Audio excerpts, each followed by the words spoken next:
आंदोलन करतायत, उपोषण करतायत, तुम्ही सर्वांच्या ताकदीने सहकार्य करणे हे आपलं काम आहे. सरकारने सुद्धा आपल्याला सहकार्य केलेलं आहे. एक दिवसाची का होईना परवानगी दिली, काय आता त्याची पुढे वाढवतील अशी अपेक्षा करू. पण आदरणीय दादा जे पुढचं आंदोलनाची दिशा देतील त्याप्रमाणे आपल्याला सर्वांना आंदोलन करायचंय.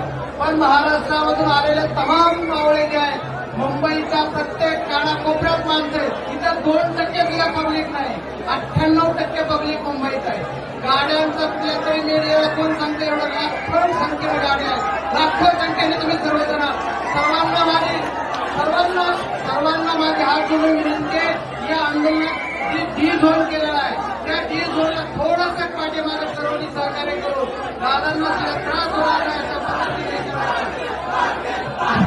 तुमच्या सर्वांसाठी मला सर्वांना एकच विनंती करायची, आदरणीय दादा जो आपल्याला आंदोलनाची दिशा पुढची सांगतात त्याप्रमाणे सर्वांनी आंदोलन आपण करायचंय.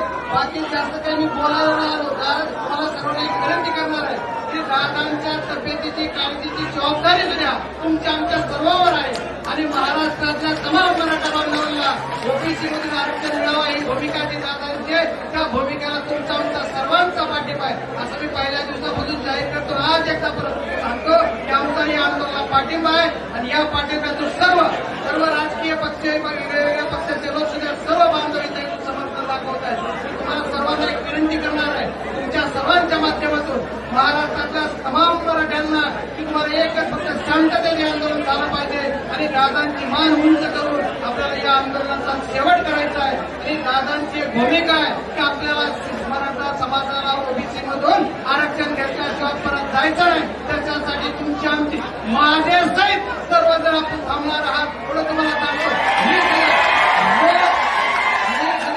लावणार आणि आपण सर्वांनी मिळून मुंबईतच थांबायचंय.